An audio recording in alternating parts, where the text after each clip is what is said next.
Sa pop culture slang, ano ang G sa GOAT? Yes, number 1.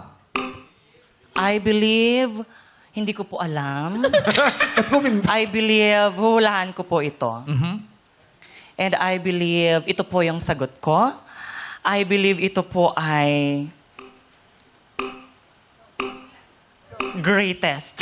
And I thank you. Greatest ba? Greatest po. Greatest. Ano ba ibig sabihin ng GOAT? Kasi may ano yan, may Oo. ibig sabihin ng GOAT eh. Oo. Alam mo ba yung ibig sabihin nun? Number 1? Hindi ho kasi napauna lang yung pindot ko. Kasi tinatawag yan kay Michael Jordan. Yeah. Kay LeBron, All kay time. Tiger Woods, di ba? Yan. Ikaw ba number 2, meron kang hula doon? G. Sa G.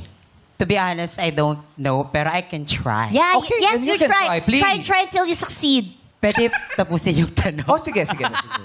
Anong pop culture slang, sa pop culture slang, ano ang G sa GOAT? I believe ito ang isasagot ko. I believe nagkamali si number 1. And I believe parang ako din. My answer is great. Great. Great. Hindi kasi alam na yung goat eh. Ano ba Alam goat niya lang yun? gout. Ikaw, masakit yun eh. Oo, gout lang. Pero syempre, ang naunang sumagot ay si number 1. Ang sagot niya ay...